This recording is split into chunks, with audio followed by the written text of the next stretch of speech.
According to the Bible's book of Genesis, all men were corrupted during Noah's time, and God decided to destroy his creation with a great flood. The wickedness of men led to the elimination of all living things on earth. With Noah's faith, God instructed Noah to make an ark out of gopher wood consisting of 3 decks and to build rooms in the ark. The entire ark was to be covered with pitch on the inside and outside, and it had to be 300 cubits long, 50 cubits wide, and 30 cubits high. All kinds of animals and insects were gathered, each according to its kind. 7 pairs of each clean kind of animal, and 1 pair of each unclean kind were brought onto the ark.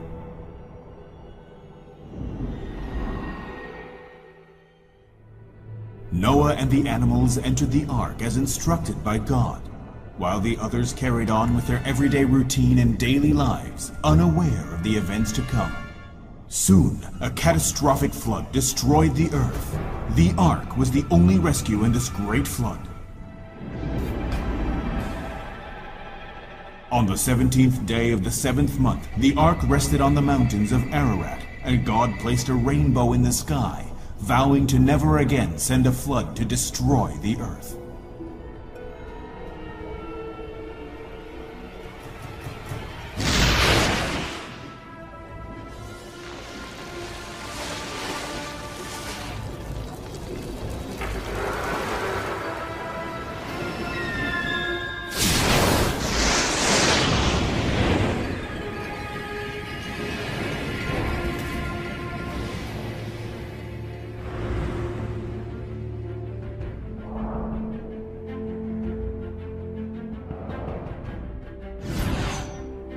Chapter 1 of the book of Genesis is one of the most mythical chapters in the Bible.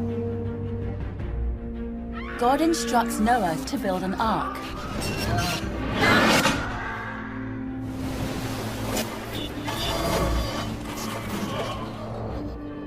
It raises an unsolved historical mystery.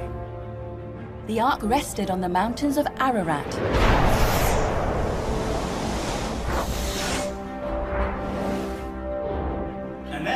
And then we found some ropes. The discovery of a wood fragment is encouraging.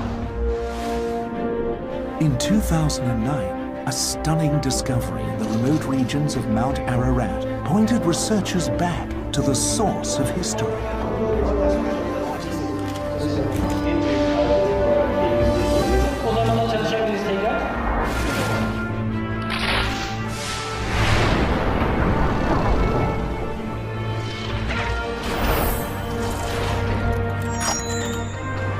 If this is not Noah's Ark, then I don't know what it is.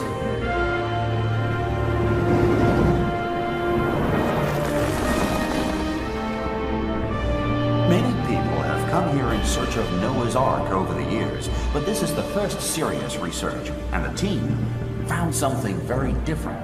They are the first team to find the wooden structure buried under the ice on Mount Ararat. This is going to be a very serious foundation. A strong base for researchers for a great many years to come. I think all archaeologists would acknowledge that this is something of a completely different level of evidence than anything that's been presented in modern times. The permanent snow line on Mount Ararat is currently located at around 3,900 meters. The wooden structure that was discovered by the research team was quite high up on the mountain, roughly at an altitude of 4,000 meters above sea level. At that height, the temperature is very cold, so the instance of the wooden structure found embedded in volcanic material and preserved in sediment is believed to have diverged from the glacier. Glacial deposits could have preserved the structure, as it's buried under the glacier.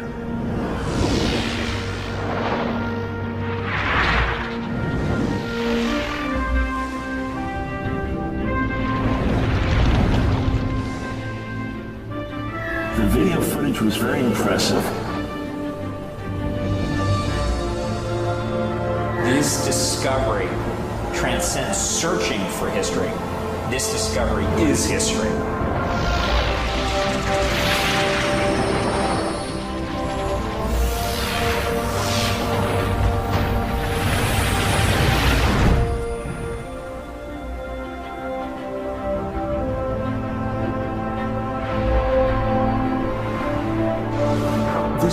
controversial discovery could rewrite the history of mankind. Both the flood and the ark happened during the times of an ancient civilization. They were both a sign and a miracle that God revealed to man. Can we explain a paranormal miracle with scientific explanations?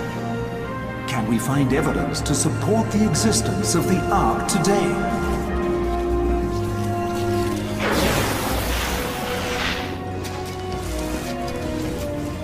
An unprecedented exploration, one unlike any other.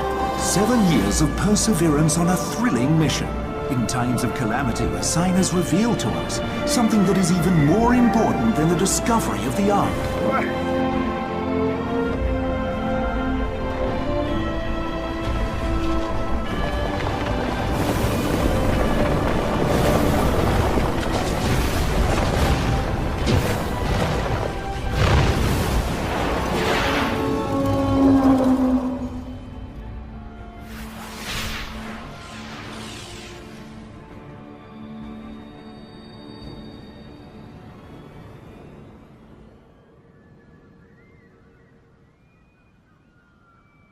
Beyazıt, a small town located on the border of eastern Turkey, has been regarded as base camp for many Ark explorers throughout the years.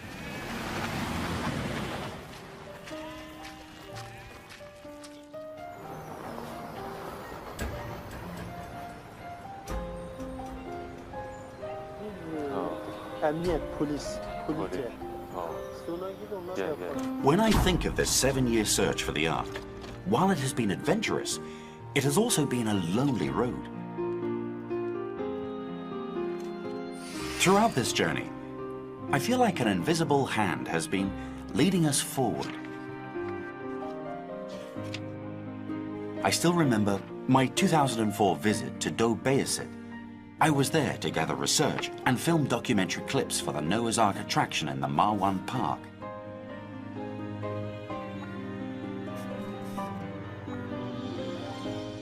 Initially, a group of American scientists had planned quite a large-scale expedition to search for the Ark, and we were going to join them.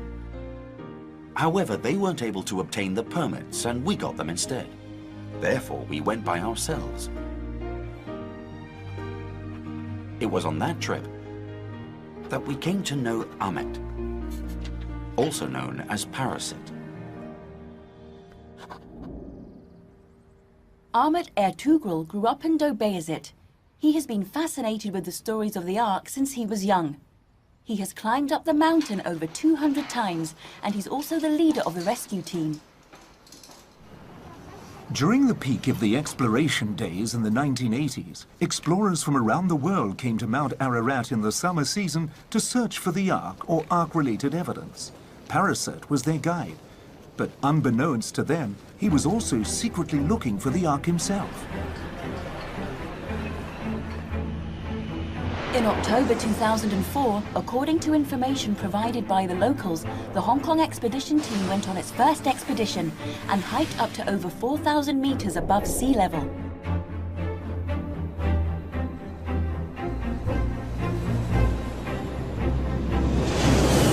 Mount Ararat is a wonderland for many explorers, but underneath the wonder, it's also a tomb. Many people never manage to return home after embarking on their journey in search of the Ark. Those explorers who were able to return home safely wrote thrilling accounts about their experience.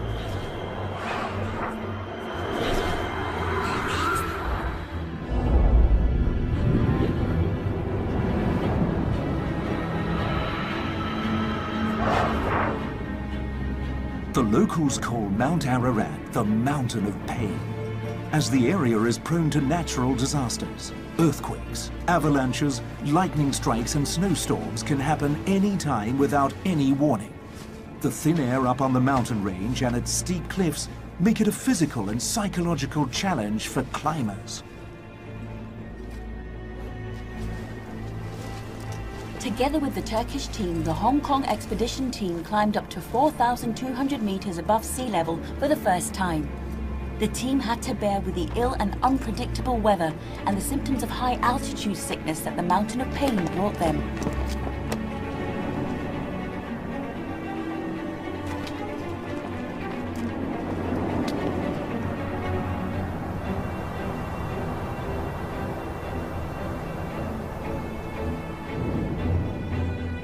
During the toughest times of the expedition, the members of the team were blessed and guided by God.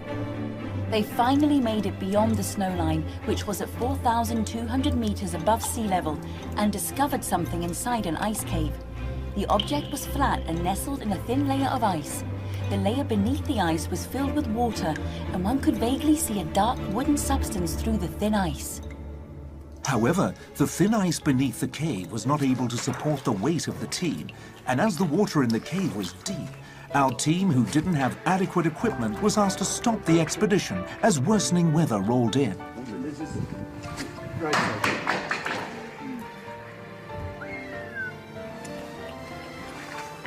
We experienced God's miracle in the mountain. And the things we discovered, the things we filmed there, not only were they exhibited in Marwan Park, but the experiences we had during our search for the Ark also changed the lives of many people when the South Asian tsunami hit the region. However, many people don't believe that Noah's Ark exists. They don't regard it as history.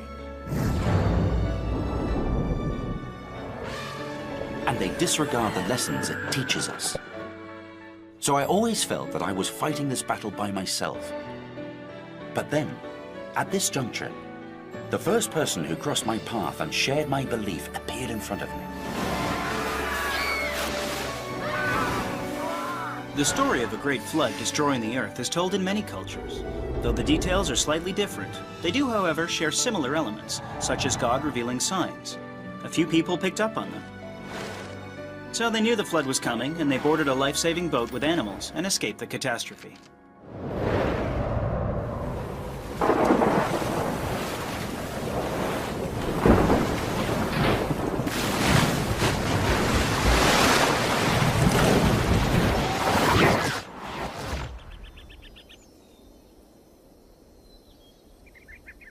Mount Ararat is located near Turkey's eastern border and is home to many Kurdish people. It also lies close to the borders of Armenia and Iran.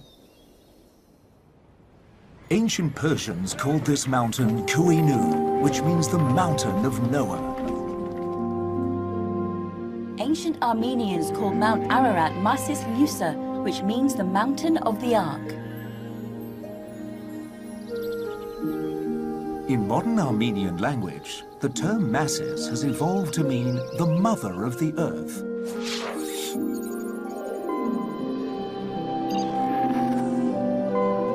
Just 90 kilometers from Mount Ararat lies Nakhchivan in Azerbaijan, previously under Soviet rule. It was called Apobetarian in the ancient times, which means landing place. And its modern name, Nakhchivan, carries a similar meaning. It means the first place of settlement. The legend of Noah's Ark being on Mount Ararat is different from any other legends or myths about the Great Flood, because these accounts aren't only mentioned in the Bible, but they are also evident in historical text and writings. Since the ancient times from 275 BC to 6 AD, historians from Babylonia, ancient Greece, the Roman Empire, and a Spanish archbishop wrote accounts that mention Noah's Ark resting on Mount Ararat. All these sources state the existence of the Ark and the precise location of its final resting place.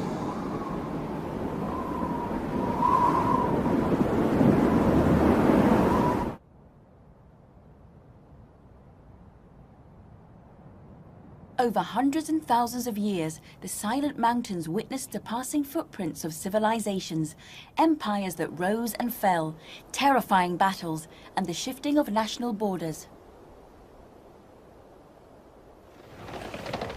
However, did the more distant history of the Ark leave any traces behind on its soil?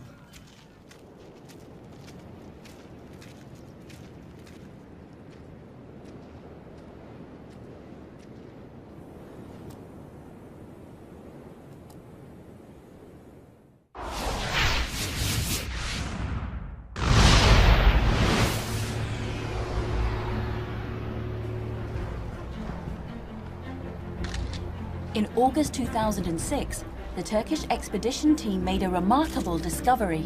They climbed up to a cave on the northern face of Mount Ararat, and at over 4,000 meters they found a structure which appeared to be a wooden wall and collected samples. 3 months later, the petrographic examinations conducted by the Applied Geoscience Center of the Department of Earth Sciences of the Hong Kong University confirmed that the sample was petrified wood.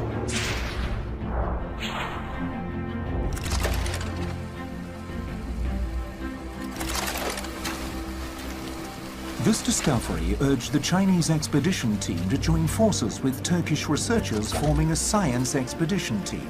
The members included Andrew Yun and Yuen-Wing Chung from Hong Kong, Turkish archaeologist Dr. Özlem Servik, geologist Dr. Ahmet Özbek, together with an experienced 12-man Turkish expedition team led by Paras Sert.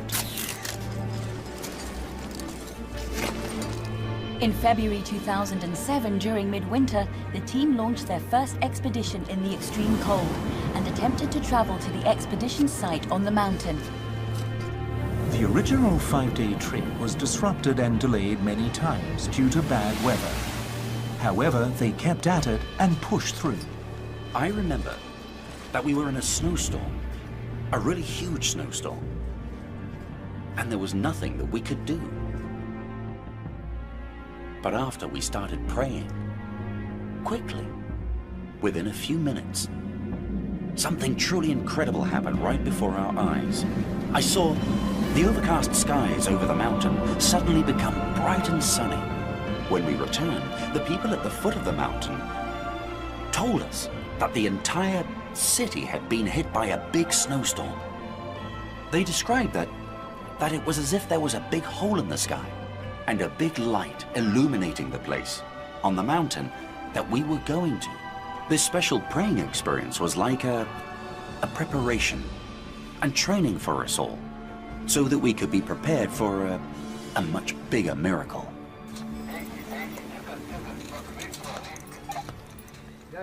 In the end, the team successfully entered the cave where they discovered a petrified wooden wall. The wall measured 2.6 meters high and 11.5 meters wide. The findings of this expedition were highly regarded by the Turkish government. The Hong Kong team was recognized for their efforts and they were permitted to further their explorations. The discovery of the wooden wall was definitely a very significant milestone. But we wondered if there were any other wood specimens. We looked for further witness accounts and continued our search.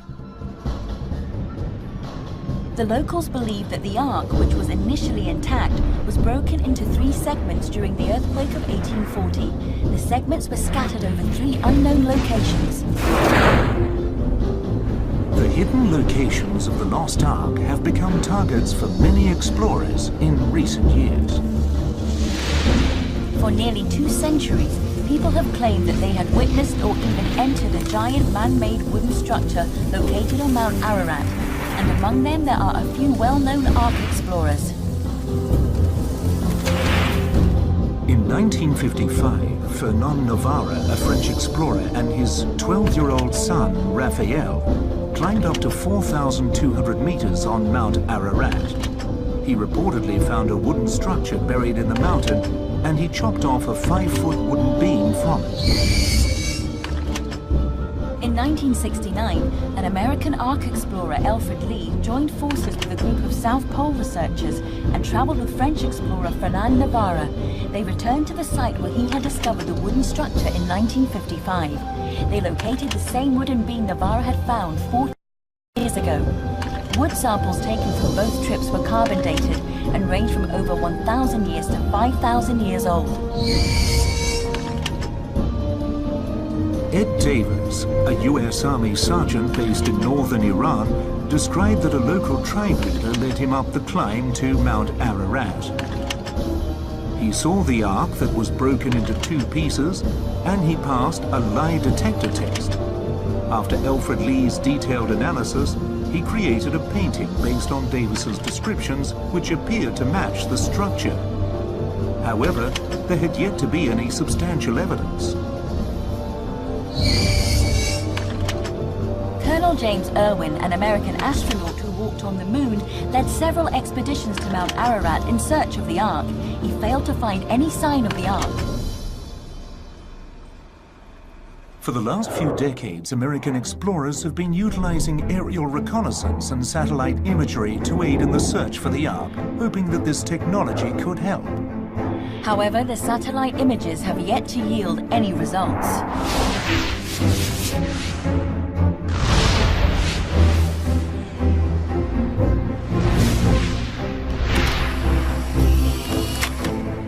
In 2008, Parasut, the leader of the Turkish expedition team, brought stunning news to the Hong Kong team.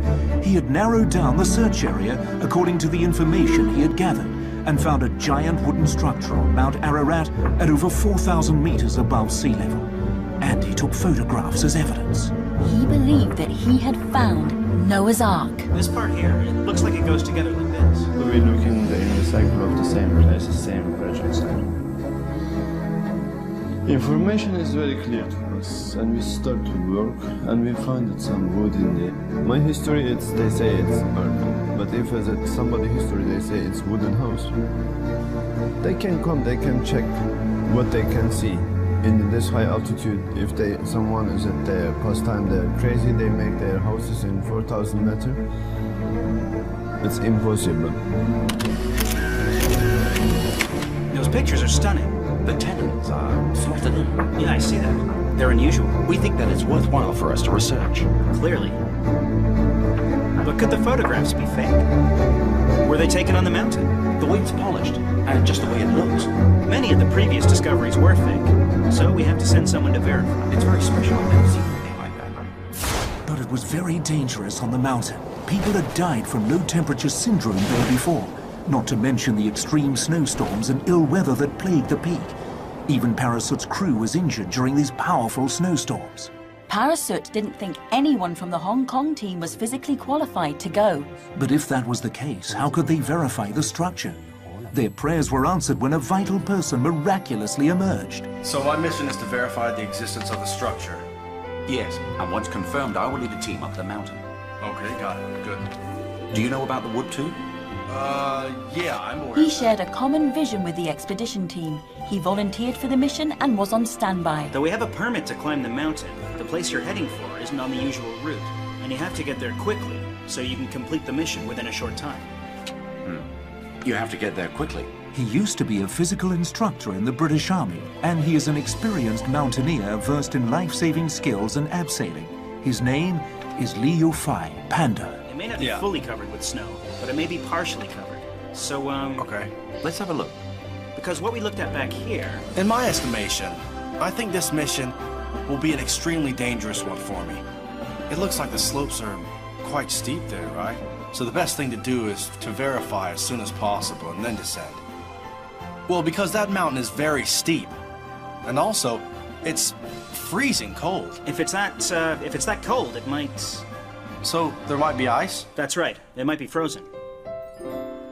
So we don't have much time. Yeah. I can make it up to 4,000 meters. No problem. How soon can you set off? I guess... give me at least 24 hours, so I can get all my equipment ready. The big stuff. Thank you. We're counting on you.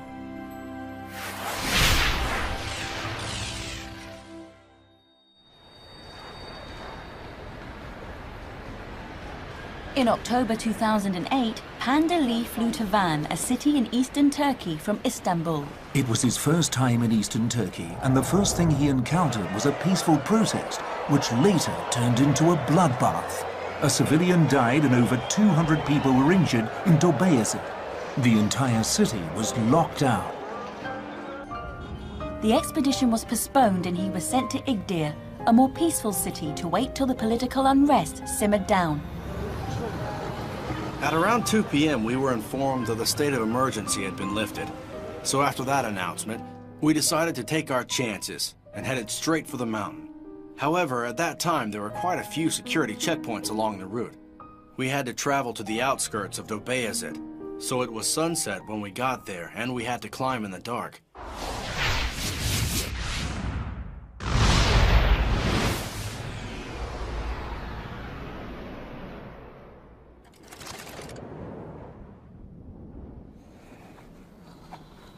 Today is October 23rd.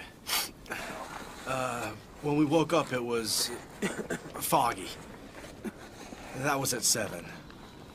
At 6 or 7 a.m., it was covering the mountain. Last night, it snowed. But I'm grateful.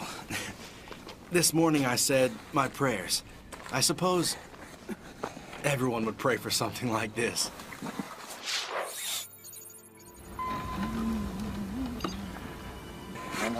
Around 8 a.m., the fog began to disperse. Sunlight beamed through the clouds, and the good weather which the team was hoping for finally came. The team packed up and continued to their ascent up the mountain.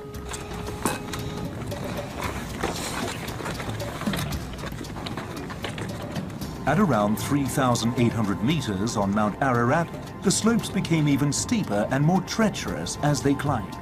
The weather was unpredictable, and at times the team would get surrounded by a thick fog. For safety's sake, they ascended slowly.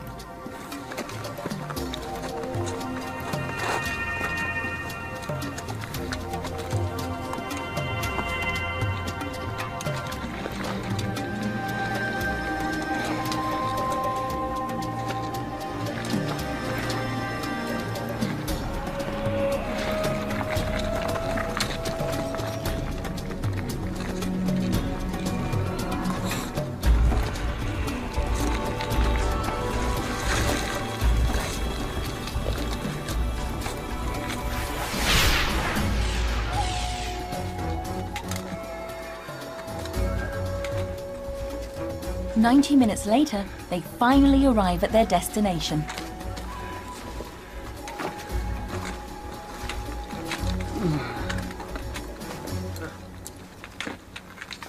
It's wood. It's wood. Yeah. Yep. It's real smooth. See that piece over there? I can't see how far it goes, though. Because it's covered in ice.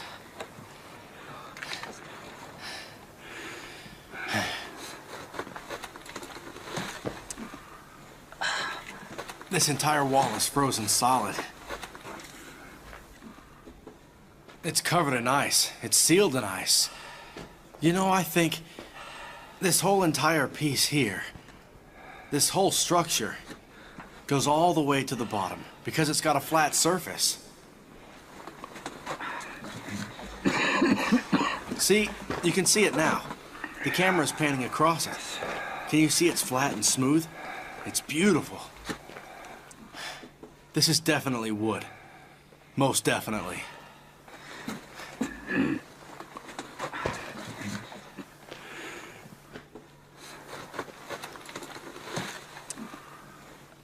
Yeah.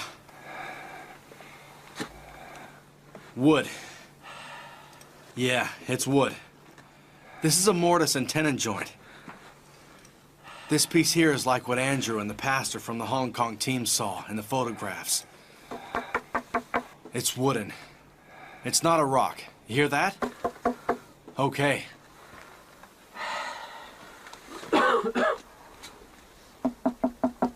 This is hollow. Right here. It's hollow.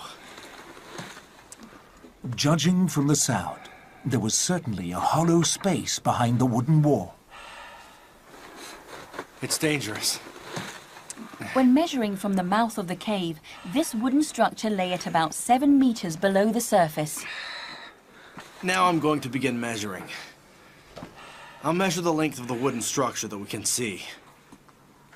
I'm pointing at it now.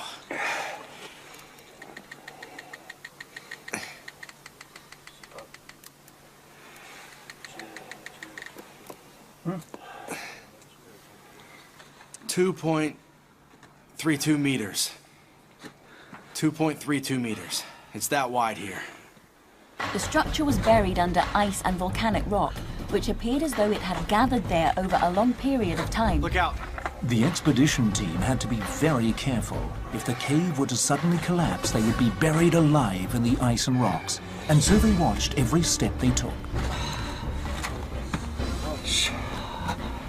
This big rock here May fall and block the entrance at any time.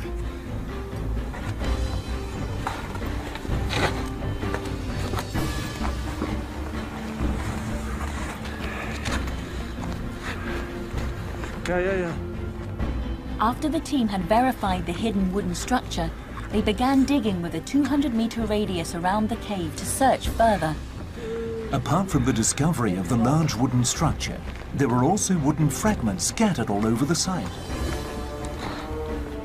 We're now at 4,100 meters. Wood inside? Oh yeah. We have to move quickly here because it's very dangerous. Be fast. Yeah, okay. Go. As midday drew near, the sun started to melt the snow, loosening the volcanic rocks and increasing the risk of the cave's collapse. The team had to move quickly. Yeah. I'm very far down now. And just out here, those two wooden beams go all the way to the outside. They're about 10 meters long. There are two more, bigger pieces. Just there. But you have to be careful. It's all ice here. It's slippery, really.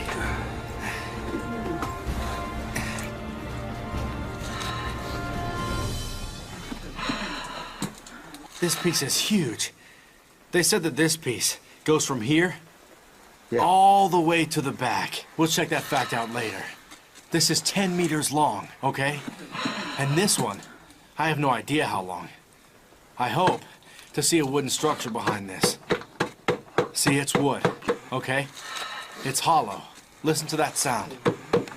Hear that? And here's something special. Check out these uneven marks. These marks are caused by scraping with a knife or an axe. It isn't smooth. It isn't polished at all. It's scraped, one stroke at a time. Just look at them. Okay? And on the top, up here, scraped. Okay? Yeah.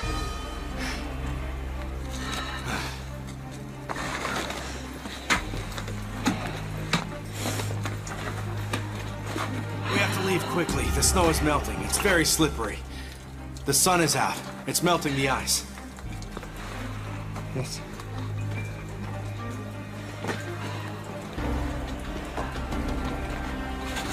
Yeah. Okay. Thank you.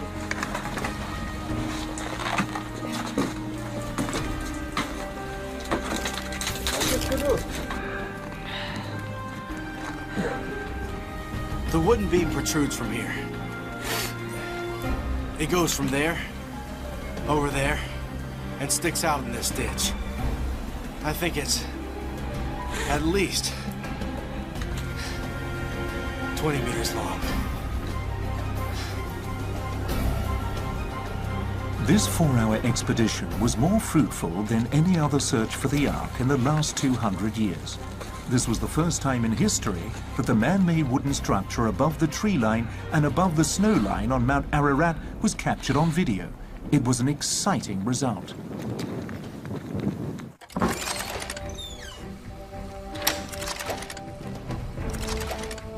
The location of the discovery was the most dangerous spot among all the possible sites narrowed down by Parasut at an elevation of over 4,200 meters.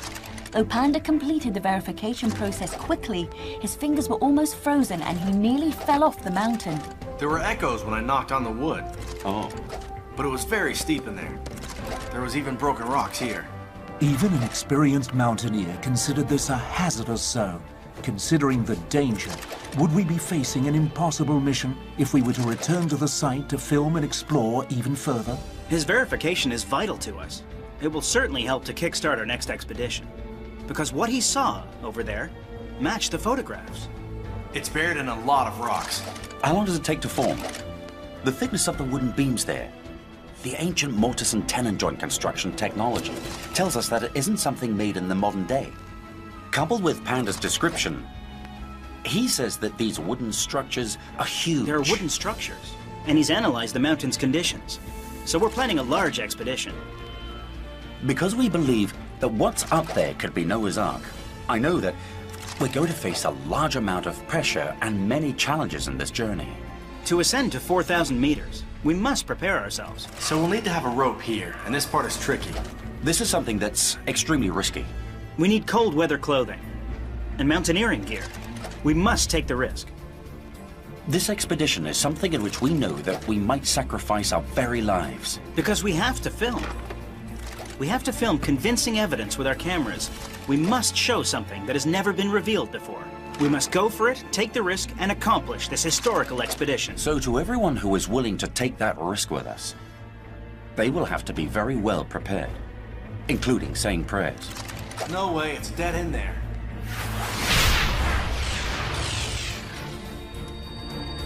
This right here is a huge flat area. Right here.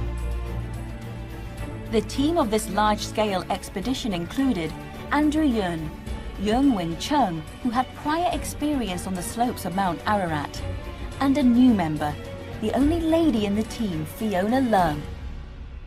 Fiona has been a recruiter and organizer for the Ark expedition and was greatly moved by the process, so she is determined to join the next expedition team and climb the treacherous mountain herself.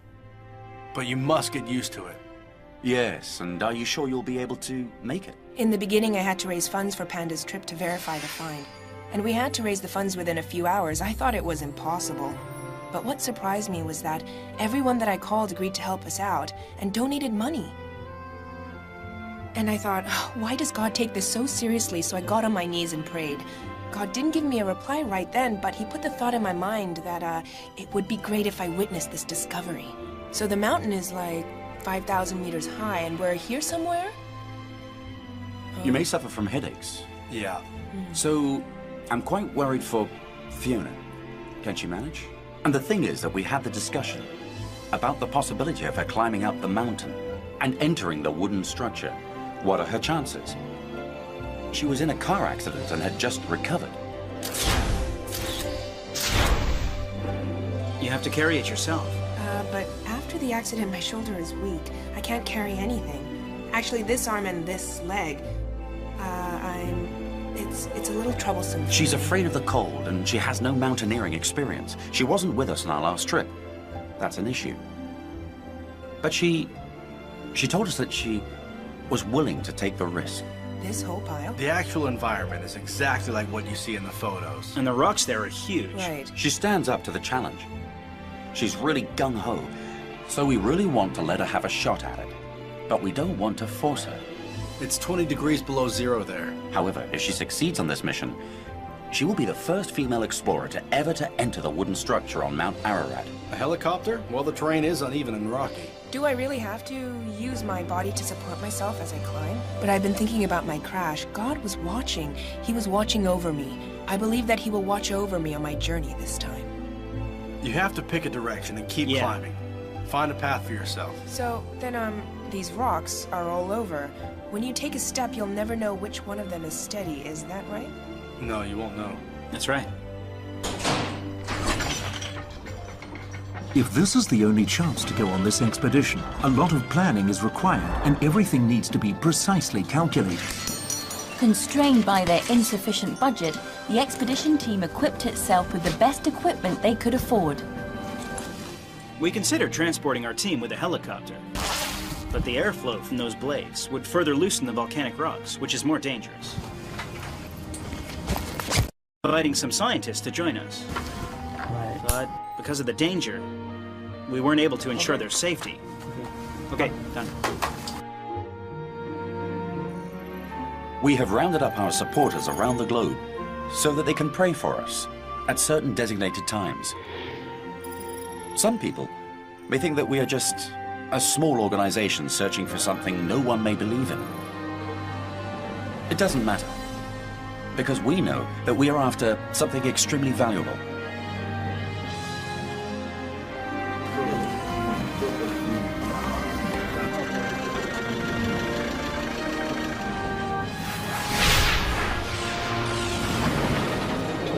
The expedition team stepped foot in Turkey once again and advanced to Mount Ararat's snowline, which was over 4,000 meters above sea level.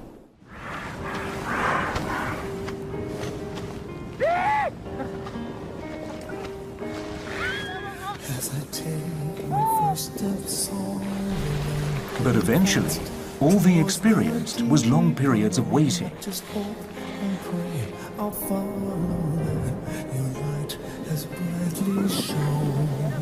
As I face the trials that hold, I may doubt at times if you're still here. I am lost amidst my loneliness and helpless in despair.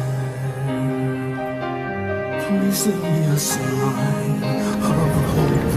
Help me find a way to cope. All these messages confusing me. Open my eyes, let me see. Maybe all the way my path was straight, but please know. The expedition team stopped many times due to unforeseen difficulties. In the extreme cold and after many setbacks, the team placed their faith in God and carried on in the spirit of Him. We'll never be through until my precious faith, it leads me back to you.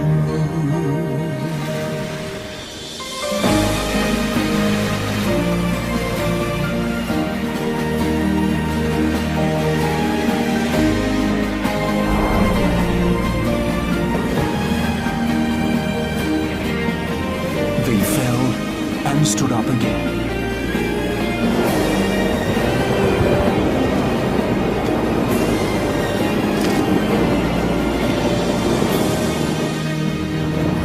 They waited for dawn to arrive in the darkness.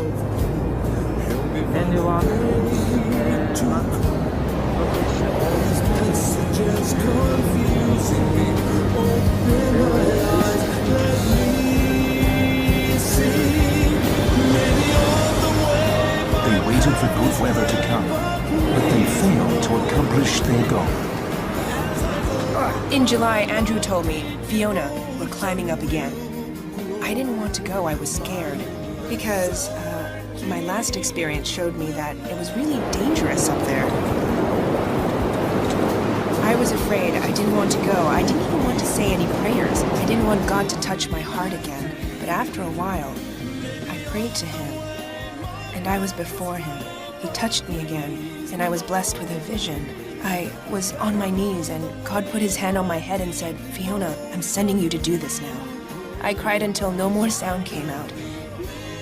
Even though I was crying hard, I replied to Him. I said, I'm willing to go.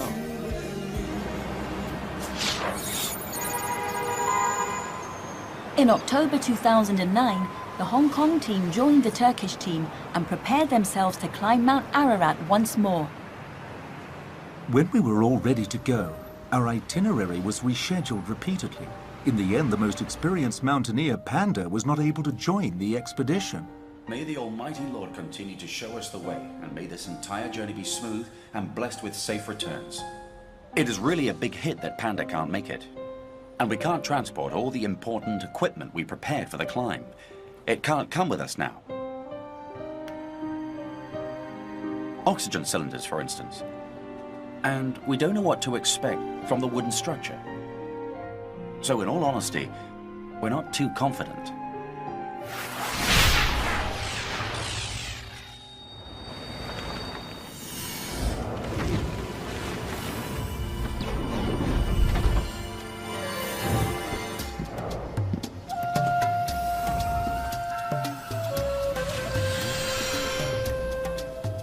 The journey up the mountain was a trial of faith and a test of willpower. Last night, I was just feeling really bad. And I was thinking, I can't feel dizzy because if I do, I'll have to climb back down. But how could I climb in the dark? What am I gonna do? I was afraid. Actually, I was scared. But I wasn't, like, terrified or anything. I just wonder what I'm going to do. How can I make 3,800 meters? How can I get to 4,200 meters? It's impossible. The ascent was delayed and disrupted time and again by the unpredictable weather. Having no clue what the mountain would throw at them, the bond between team members was on the verge of breakdown.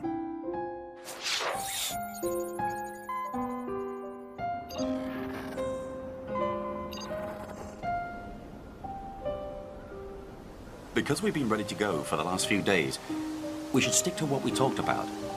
We stay in groups of 3. You can enter first and study the surroundings. Because we don't know anything about the conditions in there, we have no idea how to film it. What are we going to do?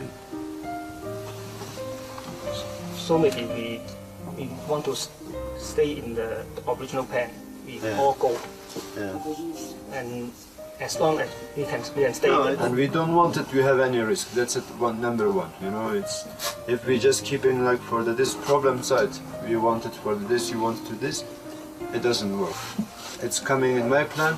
You can go back to your home. We want to stay longer, and we don't afraid even if we die. No, it's impossible. We can sign.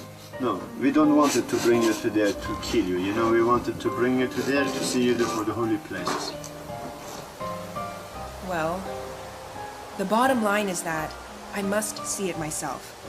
I must witness it and touch it to put my mind at ease. We try our best and then God do the rest.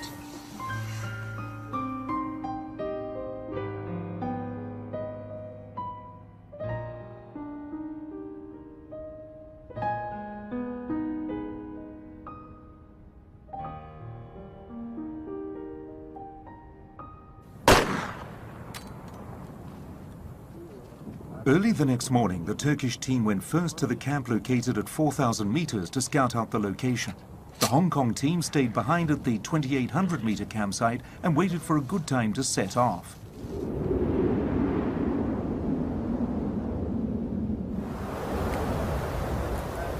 The summit and the middle of the mountain are 2 very different worlds. It had snowed all year long and the summit was covered in snow. The team worried about avalanches. Back in the middle of the mountain, the Hong Kong team's world seemed to have come to a halt. They had no idea when it would start turning again.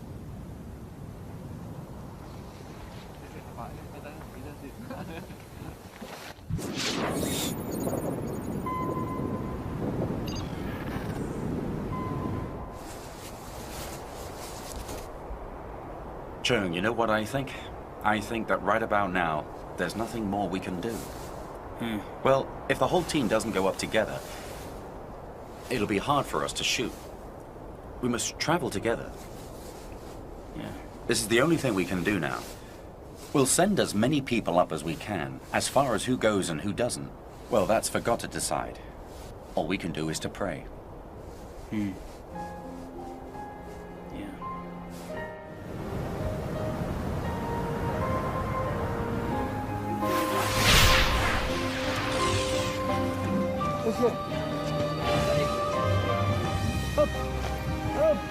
They waited till the next morning until they were informed that they could start.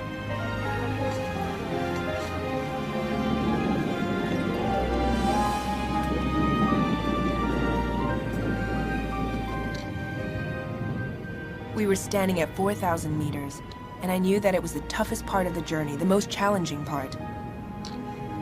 When we arrived, Parachute asked me, "Do you think you can do this?" At that point, I knew one thing. They would take me up there because they were professionals. But I had no idea what 4,000 meters above sea level would be like. I knew nothing about high-altitude sickness, and I had no clue what the most dangerous steep slope made out of volcanic rock would be like. So I replied, "I believe in you." To my surprise, Parachute said to me, "You must believe in yourself." And then suddenly I thought to myself, believe in myself? How can I believe in myself? No, I have to believe in God.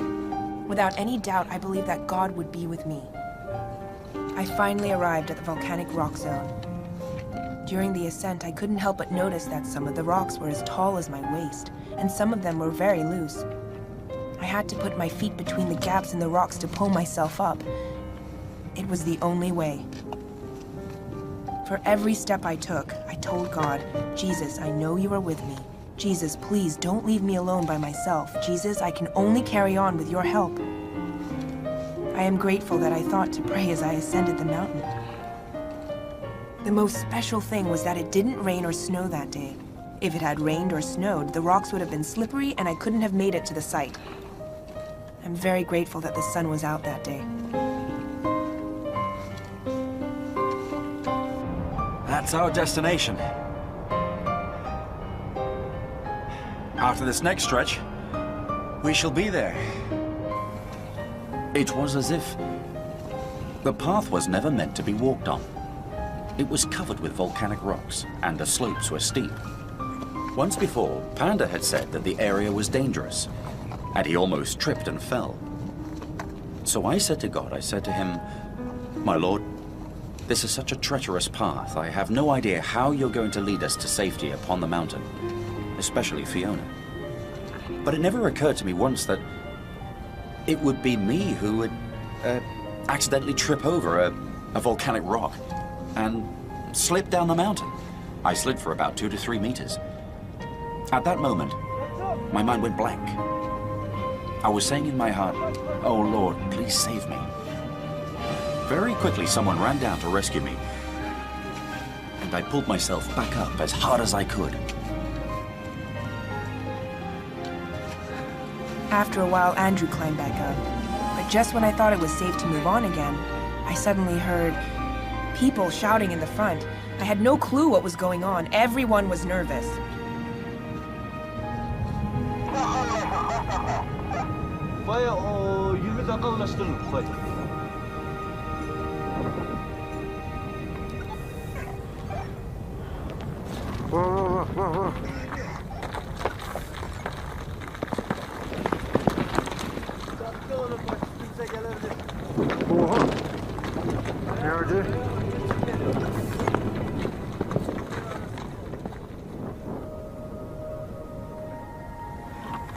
Before we started trekking, I knew that big rocks may fall from the mountain at any time.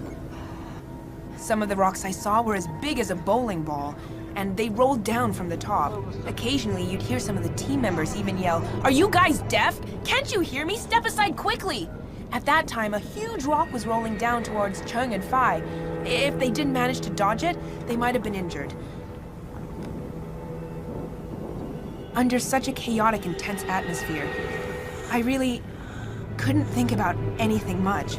I had to climb up the slopes, and I had vertigo. I could only focus on my feet in front of me, one step at a time, and climb up slowly. When I arrived at a very steep slope, I was out of breath and out of energy. I could only carry on moving forward as others pushed me from the back.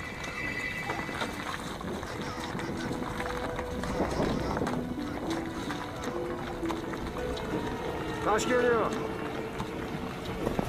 Taş geliyor.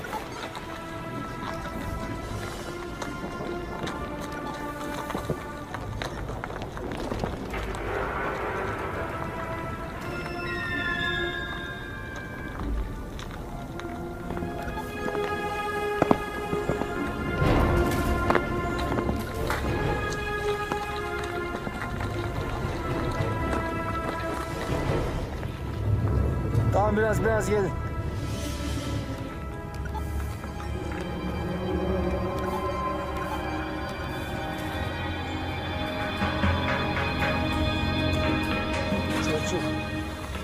Çok. Bak geliyor.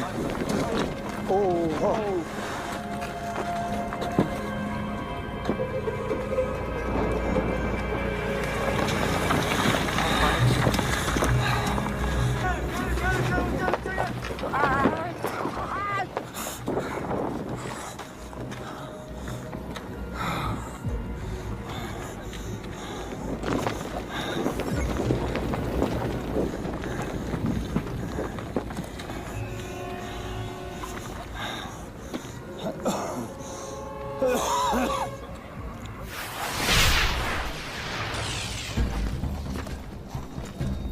The team finally made it to the location of the wooden structure safely.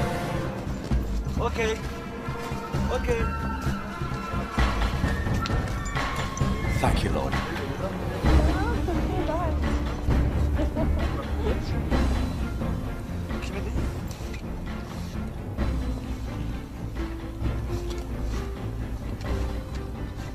Members of the team entered each space through different openings. These spaces ranged from 3 meters to over 10 meters in the ground. They were buried in ice and volcanic rocks. When the team mastered the rough location of the wooden structure, they made their way in through these pre-dug narrow passages.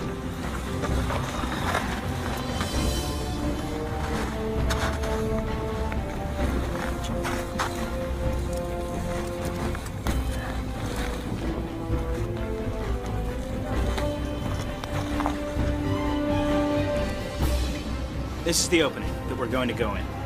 Many loose rocks are rolling down from the top. The opening is very small. Only one person can go in. Our cameraman Phi has gone in there, and we're entering one by one. It's dangerous because it's hard to breathe. We can't take any big gear in with us.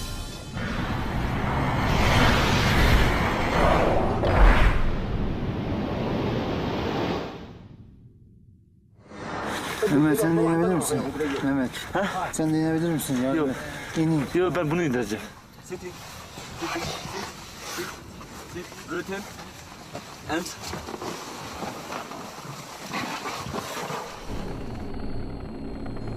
From a very narrow opening, the team got in to observe the inside. It was a huge and mysterious space. Buraya tut. This wood. What is? Also wood. Okay. This. Also wood. Turn the okay. Location. Down. You see location.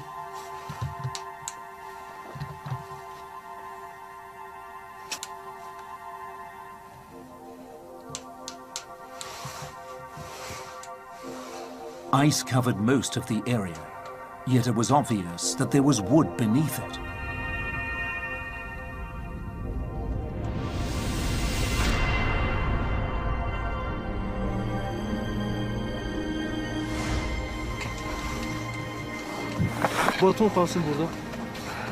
I'm going in now.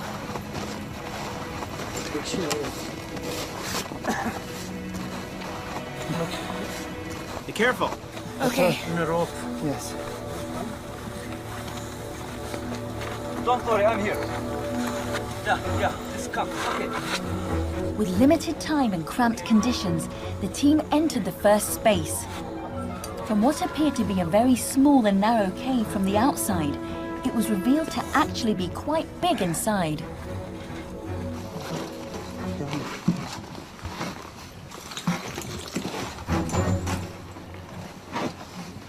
Yeah. Okay. This. Yeah. 잘 찍어줘. Ben alıyorum. Okay. Okay. Can I go down? Yes. Okay. Yeah. Welcome. So, I've now entered the inside of the wreckage of Noah's Ark.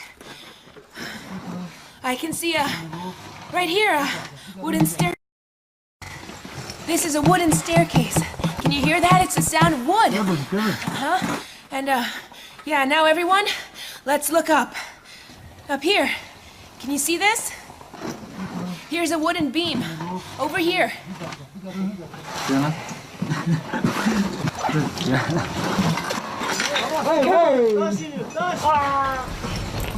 Can you see it? It's around 2 to 3 meters long. Yeah. Okay. Okay. Yes. This piece here is wood sealed in ice. You can see the wood in here. See that? Okay.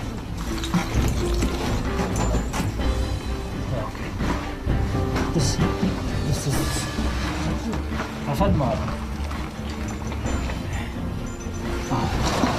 The air is thin in here. I have difficulty breathing.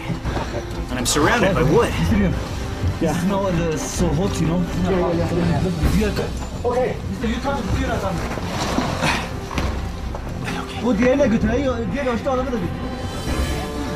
and I finally set foot on the steps. Yeah, I can see it. Yeah. Huh? This is ice. I can see wooden walls on both sides. But is the floor also made of wood as well? Hey, turn it off, turn it off, turn it off. I can see that the surrounding structure is wooden. Can you let me see the inside? I can't see it clearly. Shine your light around. Bring your light. Let's go look over. This is a mortise and tenon joint.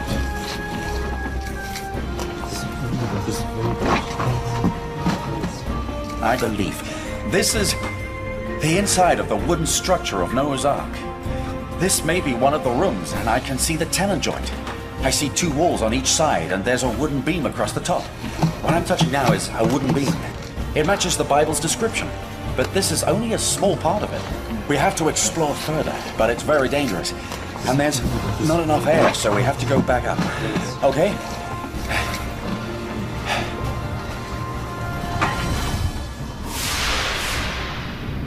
The space the Hong Kong team entered had a wooden beam across the top, and there were 7 wooden pegs on the beam. All right, it's work. Yeah, work. Okay. The team measured the wooden stairs to be 2.5 meters long. The floor was slanted down.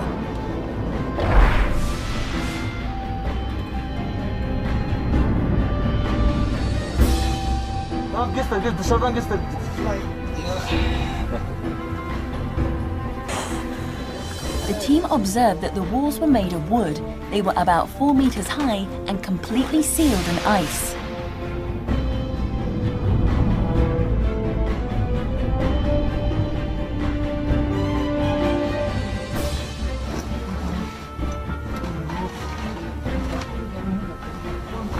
Dangerous. You can see. Why? Yeah. Why?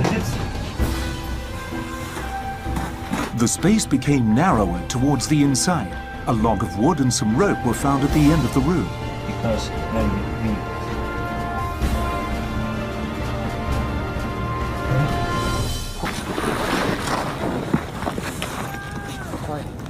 The wooden structure was located in a hazardous area. Volcanic rocks kept rolling down the slope. Since the passages into the structure were dug by hand, they might collapse any time. Therefore, part of the crew remained outside to keep watch, as the entire team might have to evacuate immediately if necessary.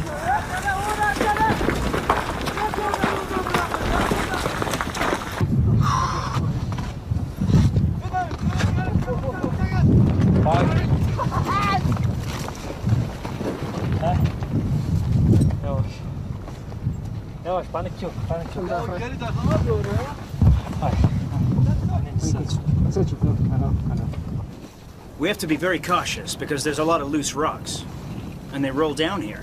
Whenever the rocks fall, our guides yell to caution everyone else. At one point, we had to hide behind a very big rock, just to be safe. If this is the Ark, it would be covered and buried by lots of ice and loose rocks. But those spaces are really hard to go in because they're sealed. Sealed up tight with a lot of ice and rocks.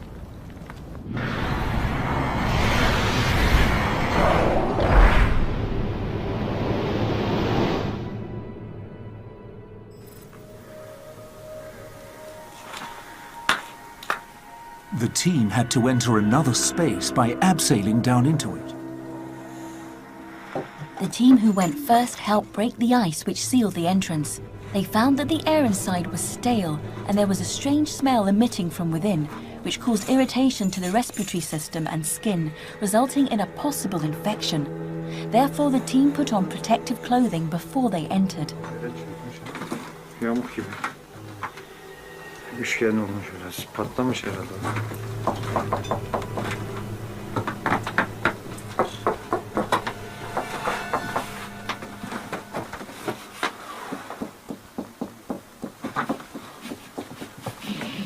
Inside this space, the floor and wall was certainly made of wood.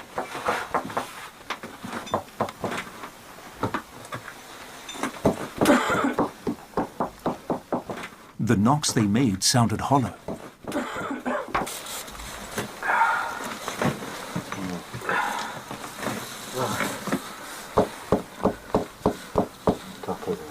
sallanıyor.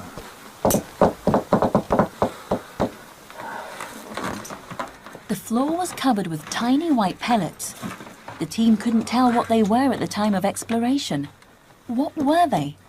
Could they have been left behind by people who had previously gained access to this room?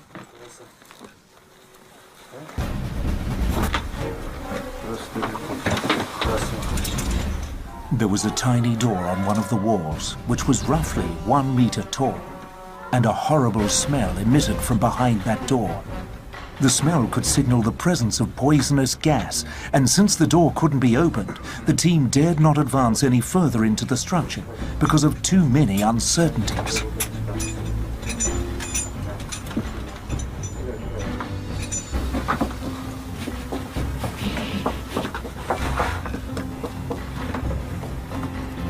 The walls were tilted slightly, and they had a gentle curve inward.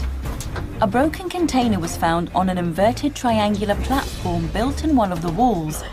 The wooden platform was 1.3 meters high, and it seemed very sturdy. It was strong enough to support a person's weight.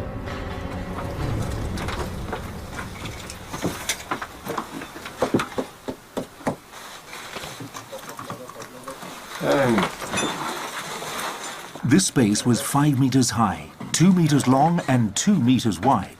Primary tests done on the wooden specimen showed that the wood discovered was around 5,000 years old.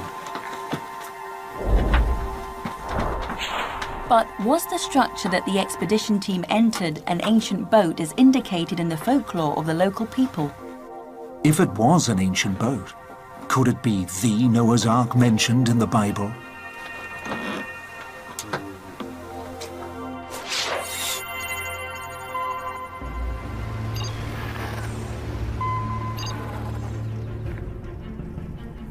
Dr. Joel Klenk, a zooarchaeologist who graduated from Harvard University and who has also studied classical Hebrew and prehistory. Proving something that happened during ancient times is impossible.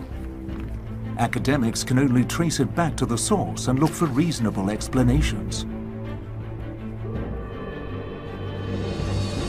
As an archaeologist, you look for deductive reasoning. You don't want to take, say this is Noah's Ark and try to prove it. What you try to do is you try to look at all the different types of options, and then you look at your data, and then you say what option best supports the conclusion that you're trying to make.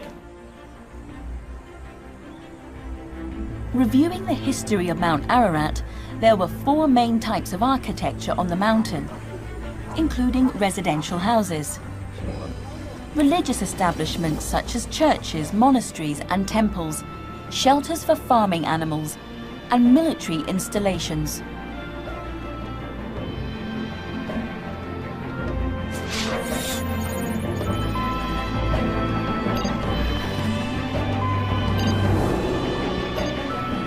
An archaeologist who specializes in the mountainous zones of Mount Ararat in eastern Turkey, Professor Oktay Belli, is familiar with the locals' history and cultures over the last few thousand years.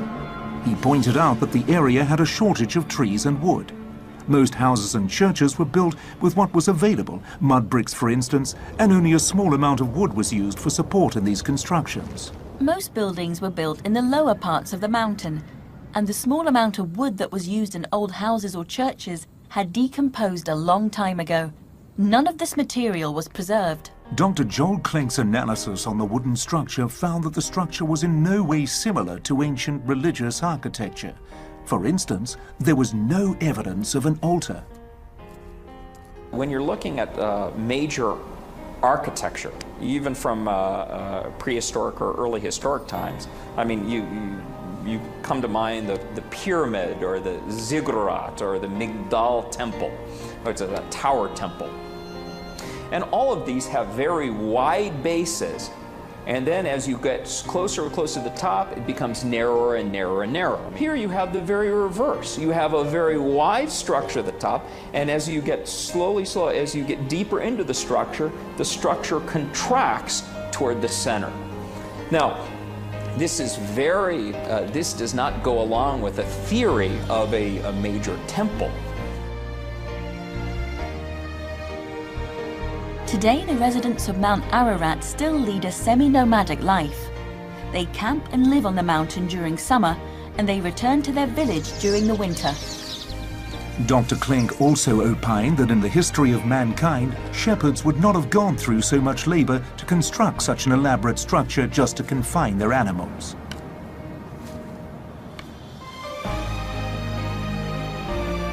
Normally, what shepherd structures are they're shallow pens encased with a fence, or they take part of the natural landscape, they put it in a cave. And they don't line the cave with wood in the form of an oblong structure. No, they just pack the animals in there, they cover it with a slight fence, and then they keep the animals there. So to claim that it's a shepherd's hut or a shepherd's pen is just is ridiculous.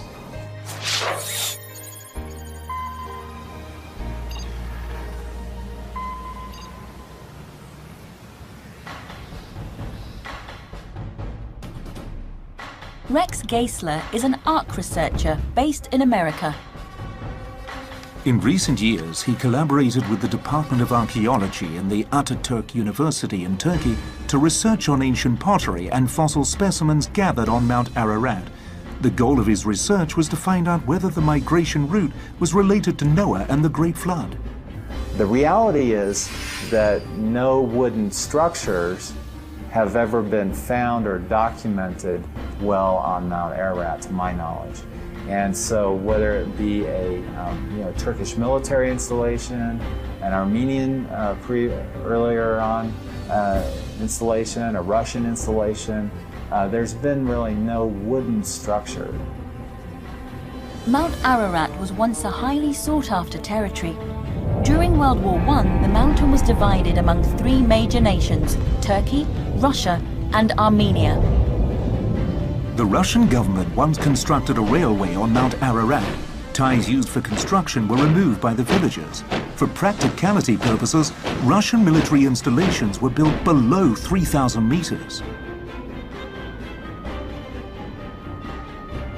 Now, in regard to an installation higher up on the mountain, the Russians didn't tend to go up, that high all the time. And even if they did, it'd be difficult to communicate, to their comrades unless they were using like a smoke signal.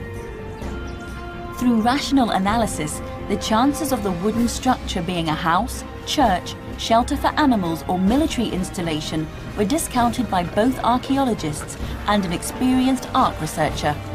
The only reasonable explanation of the wooden structure discovered on Mount Ararat is 2,000-year-old historical literature and the descriptions of Noah's Ark in the Bible.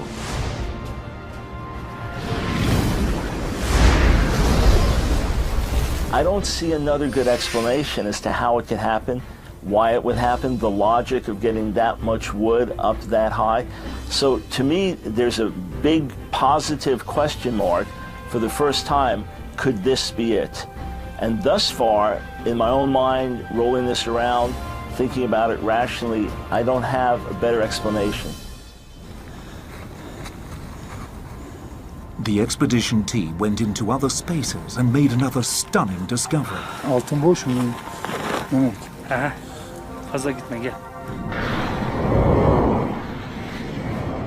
3 of the spaces were linked together. The team climbed into a tunnel which measured about half a person tall and entered the wooden structure. This space was buried deep in the ground. Since the inside of the space had slanting floors, the team had to use ropes to help them move around.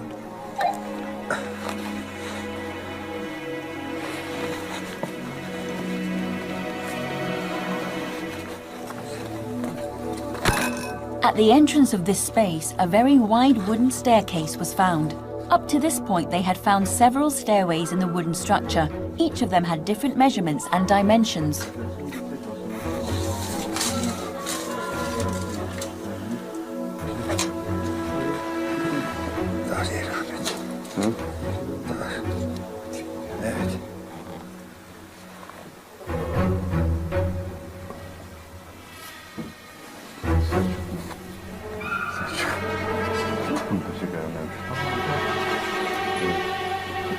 The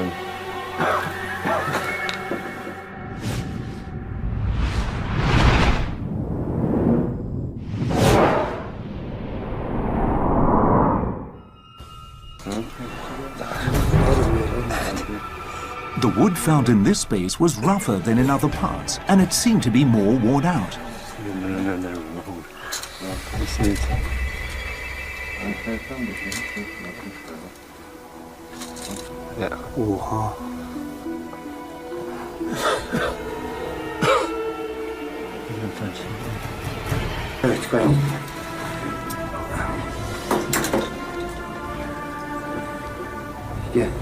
From this space, the team entered another chamber through an opening which was about 1 meter by 1 meter. The door sill was quite high, so the team had to carefully step over it to enter.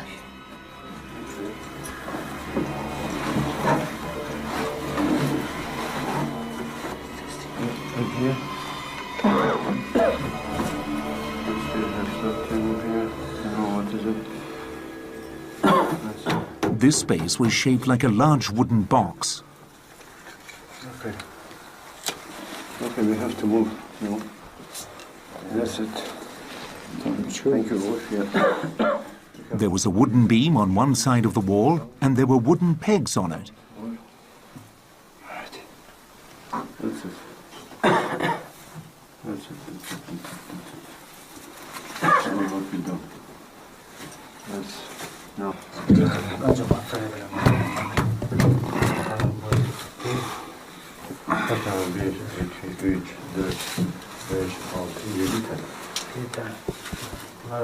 What happened is 7. 7 is 1, 2, 3, 4, 6, 7. Now we have to look for how many meters. Okay. Now we look between them. Wait a moment. What's the point? Yeah, just middle of them. 17. 17. And 17. It's interesting, huh? Everyone they have a 17. The theory was that the leashes on the animals were tied to these wooden pegs to confine them to the space. Perhaps a sort of stable or animal pen. 42.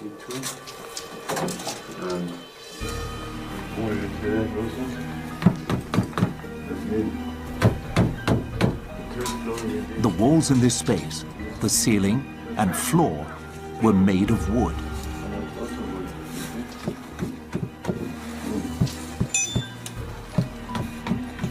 The wooden surface was uneven, as if it was cut by an ancient stone axe.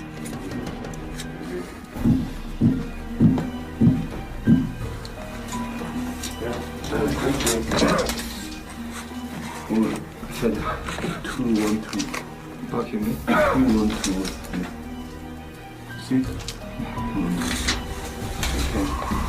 Okay. This is the highest. Bring out of it.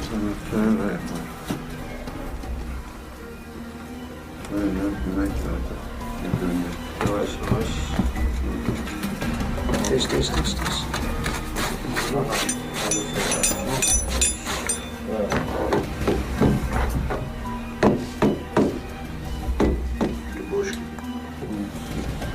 There were pottery pieces on the floor.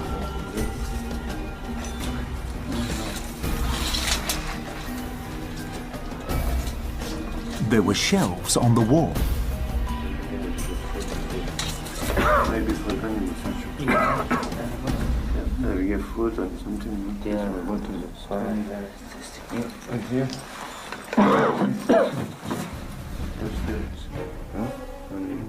Another room was found linked to this space, and there was a tiny window near the top. The wooden structure seemed to stretch beyond the room.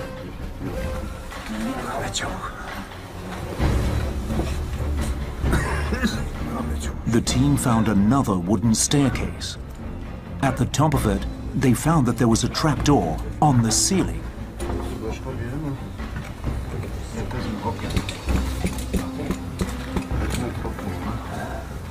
I need time to open. Let's go in for the third floor again. As we see, yeah, same. But it's very have to. Next time we have to open these few things here. Then we can go up. I feel like see. There is it hole. You can see now.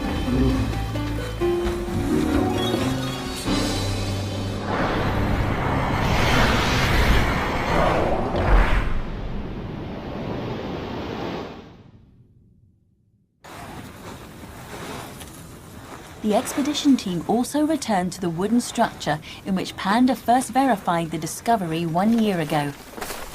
Yeah, slow, slow. Slow.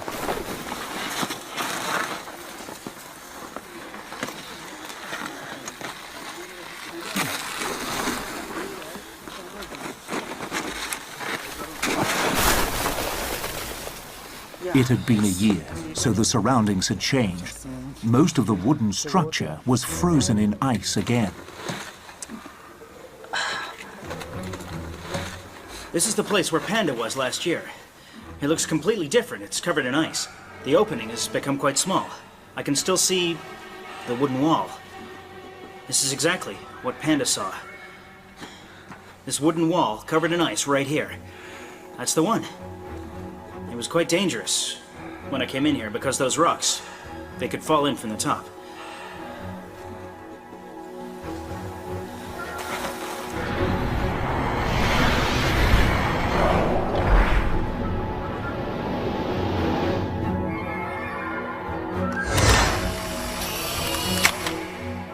And the last space discovered was only seen in a photograph taken by the Turkish expedition team during their expedition in July 2008. Since they were unable to ensure the safety of their team, they did not take the unnecessary risk to explore the structure any further.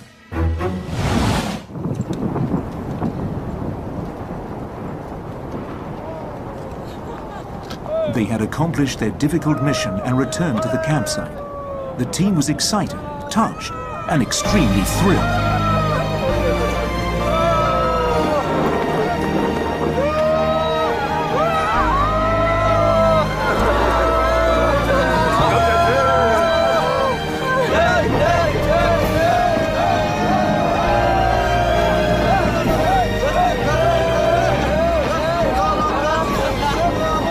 On the journey up the mountain, we pushed ourselves way beyond our limit. Taş geliyor.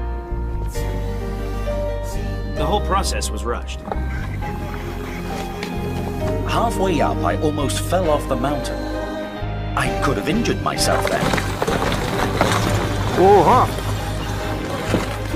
But our entire team shared a common belief, which guided us onward. Thank you, God. Yes, for leading us the whole way. Thank you. Thank you, God. We must remember this experience. I can really feel yes, the power of God. It wasn't easy for God to lead our entire team. Yes. We couldn't use a lot of our equipment we took with us.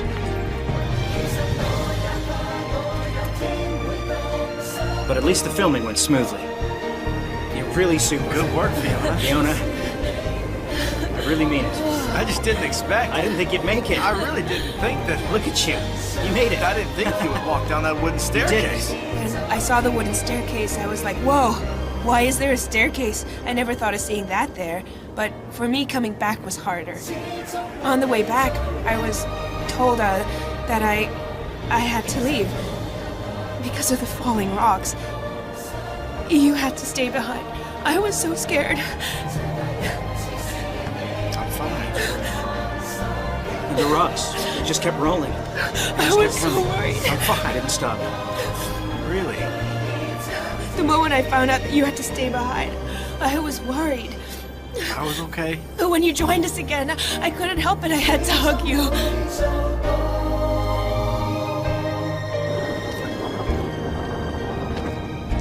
Though it was a dangerous journey, for everyone, we all made it home, safely. The most touching thing of this expedition was not only the fact that the team managed to enter the wooden structure above the snowline on Mount Ararat. The most touching thing was that the entire team managed to return safely.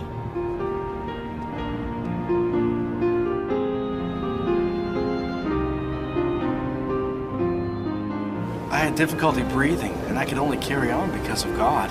Yes.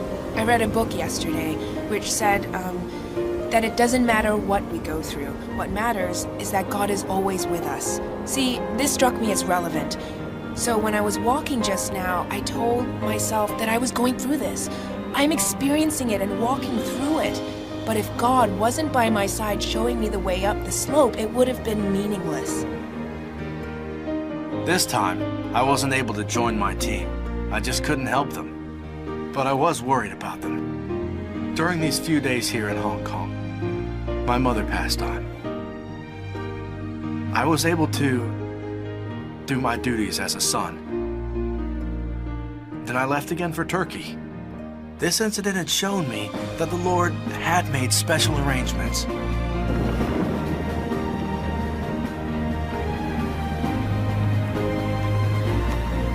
Seven days later, Parasut arranged for another trip for Panda Lee to ascend the mountain, during which he accidentally discovered a deeper space.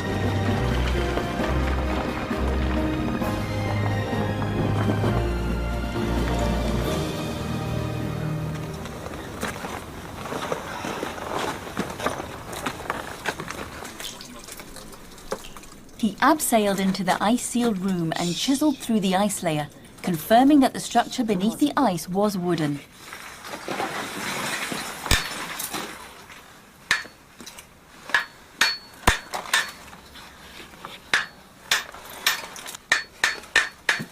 The ice layer had formed over a long period of time.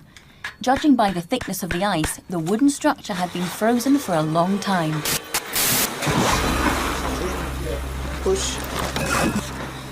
Because of the melting ice, the ground was very slippery. Our cameraman slipped and fell and slid all the way to the bottom of the wooden structure. Okay. It's very slippery here. All right, I'm filming now. He fell down there. Be careful.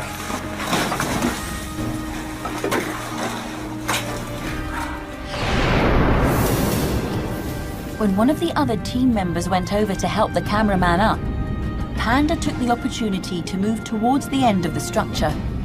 He was shocked to discover a huge wooden wall that extended down to the bottom about 6 meters away from him. The entire wall was about 10 meters high.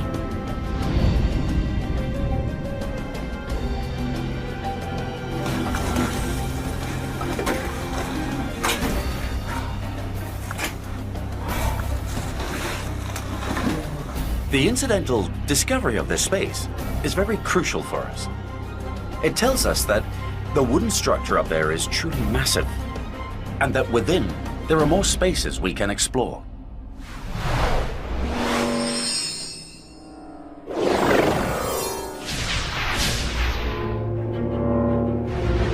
In order to solve the biggest mystery in the history of mankind, the expedition team climbed beyond 4,000 meters above sea level and discovered a giant wooden structure.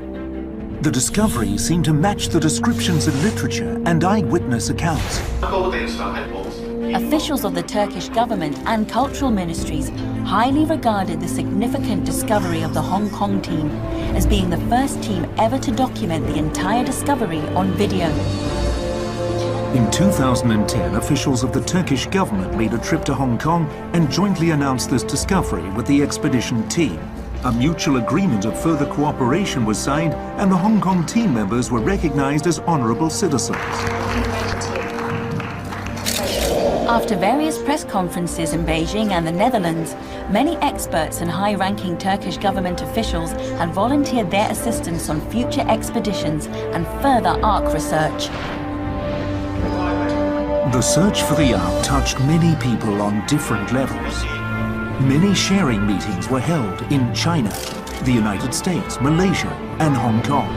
The heart-lifting experience, inspired by miracles, changed the lives of many.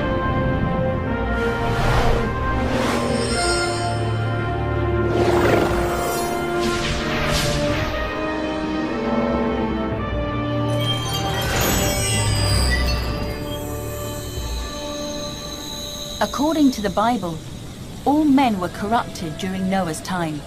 The earth was filled with violence, and Noah was the only righteous man. God decided to destroy the world by sending a great flood, and instructed Noah to build an ark out of gopher wood.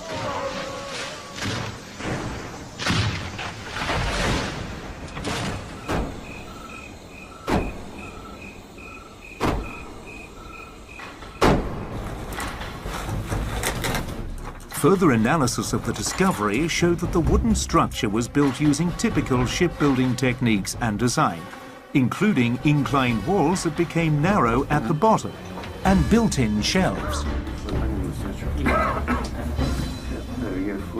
You have compartments, a series of compartments to store different goods. And this is entirely consistent, the evidence that you present is entirely consistent with a ship, some sort of vessel, maritime vessel. But what I saw in the film footage in no way contradicted what the Bible says in description of the ark, and in fact I would say visually is in line with what the Bible says about the ark.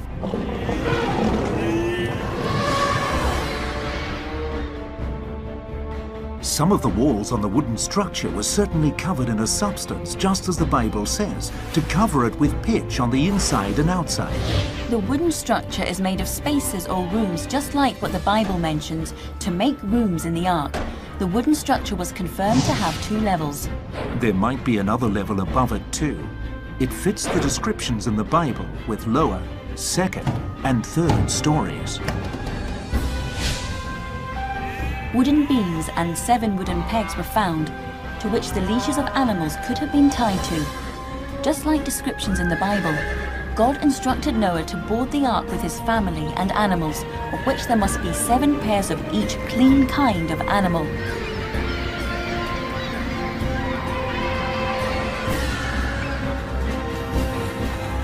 The wooden structure was built in a unique manner with tenon construction instead of metal nails. All wooden staircases were made from logs, which displayed the ancient building technique and carpentry.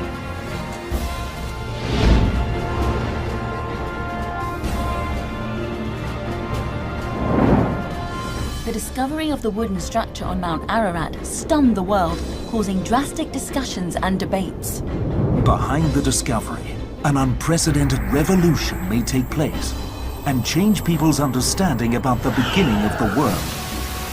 A discovery that may connect the past, the present, and the future.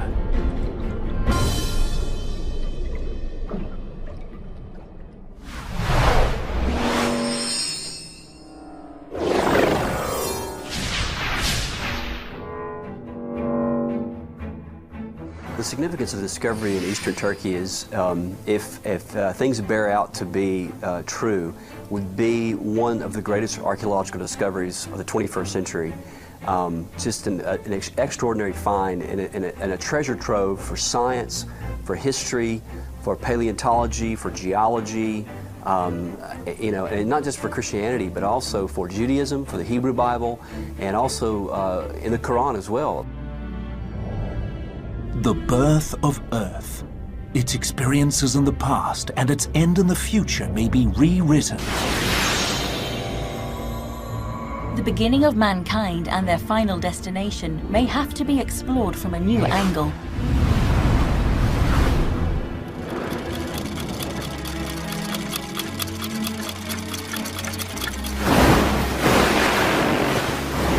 If the wooden structure on Mount Ararat were the ark which saved Noah's family and all the animals on Earth, and the accounts recorded in the Bible's book of Genesis was true,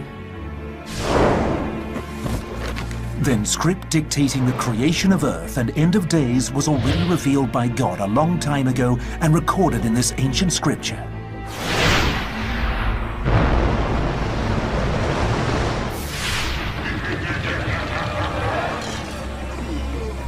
In the days of Noah, everyone was eating, drinking, marrying, and consumed with violence until the day Noah and his family entered the ark. All of a sudden, a great flood flashed forth with great force and washed away all living things, leaving them completely destroyed.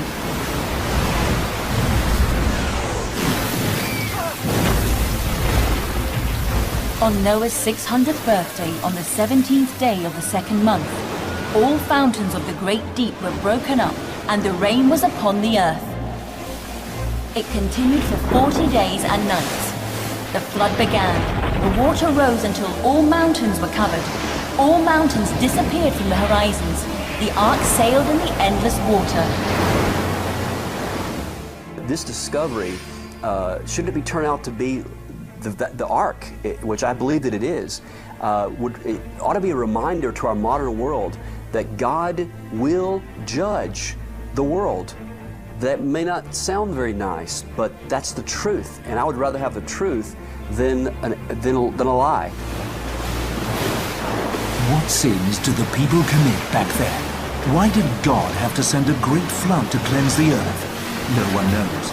However, the Ark and flood are revelations from God. Today, the disasters that are surrounding us are actually revelations from God. He needs to reset the world through apocalypse. 聖經新約馬太福音記載，挪亞的日子怎樣，人子降臨的日子也要怎樣。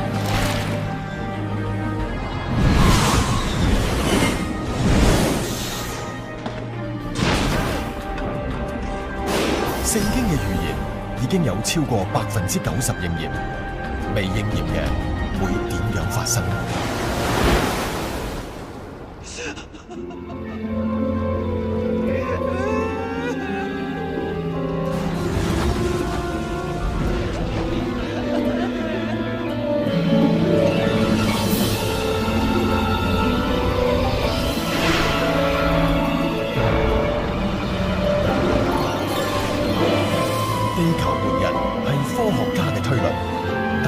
性嘅情節會點寫呢？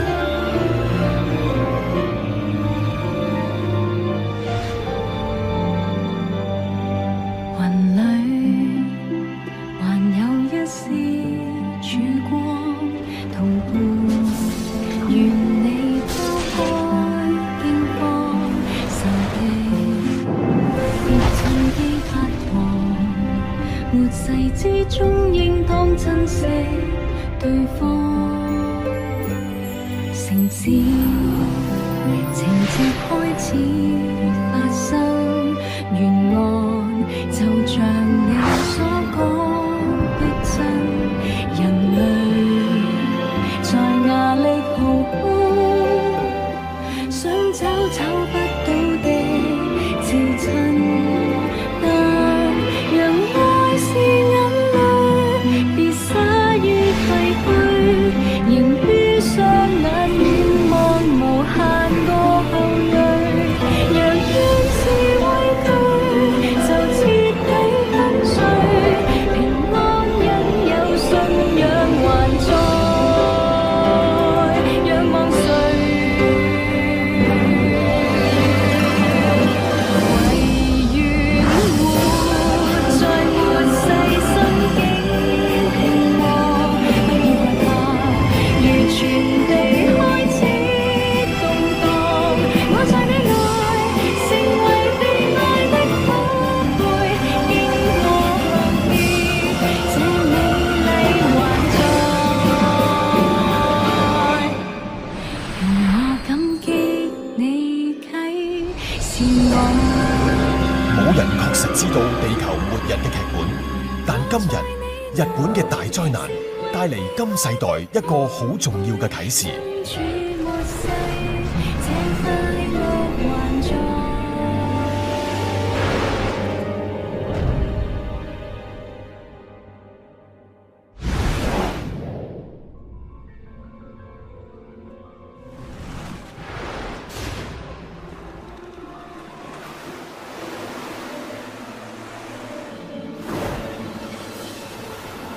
日本面對如此巨大嘅突發性浩劫，縱然有再多嘅教育同心理預備，甚至建設高防備最堅固嘅世界第一防波堤，一切嘅預警亦無法令文明喺災難中逃脫。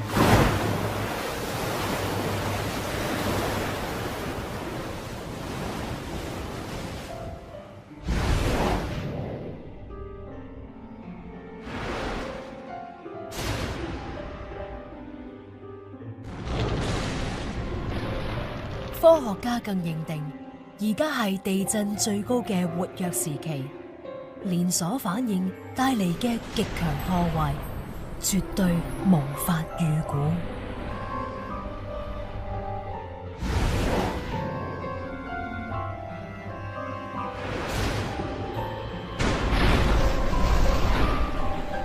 地震、海嘯導致核電廠高危設施爆發核輻射洩漏，史無前例嘅複合性災難，污染全球生態。前所未有嘅災難，猶如一次世界末日嘅預演。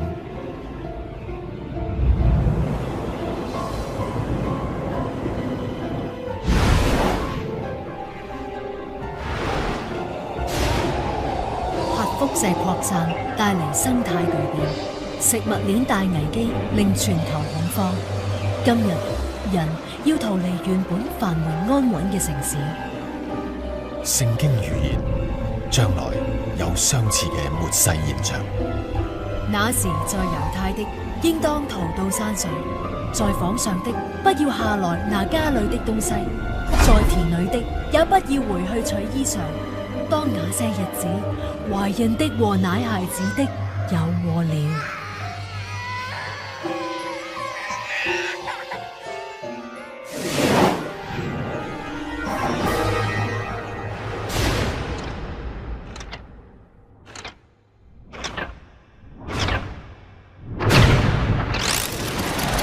不過，一切可怕嘅經歷都唔會令人類醒覺。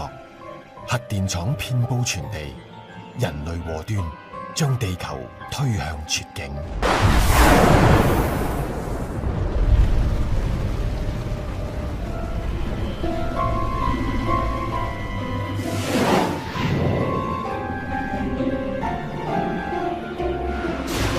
今日人類所作嘅已經去到無法扭轉嘅慘況，比上古時代更為嚴重。就好似今日。全球各地嘅核設施同核武器都唔能夠用水可以清洗，係唔係要好似聖經預言所講，要用火去消滅淨盡？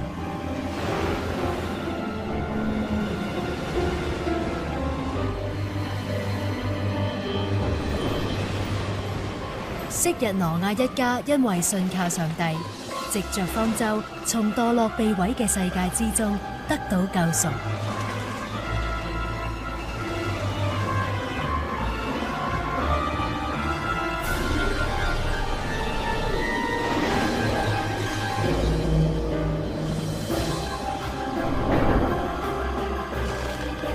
方舟與洪水嘅記載，並唔係停留喺毀滅，而係生命得到拯救。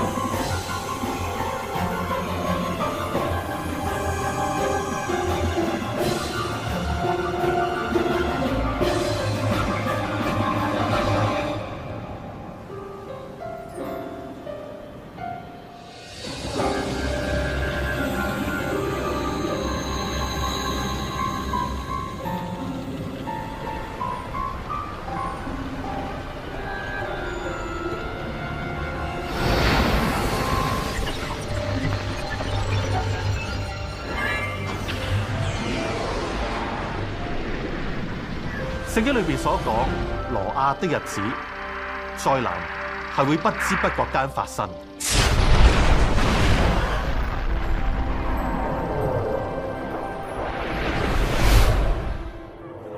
其實冇人可以預測到末日會幾時出現。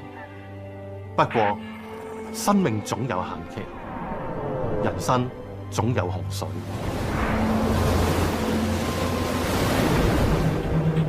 過去7年探索方舟嘅經歷裏面，我哋唔單止知道咧，方舟係昔日嘅拯救，而且喺我哋最艱難、最危險嘅時候，我哋靠住祈禱，可以真真實實咁經歷到耶穌基督嘅保護同埋引導。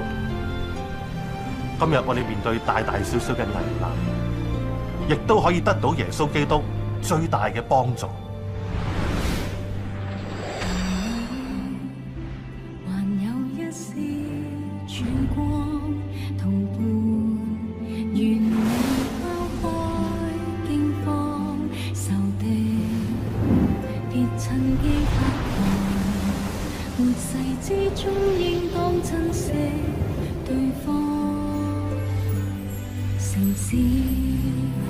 情節開始發生，原來就像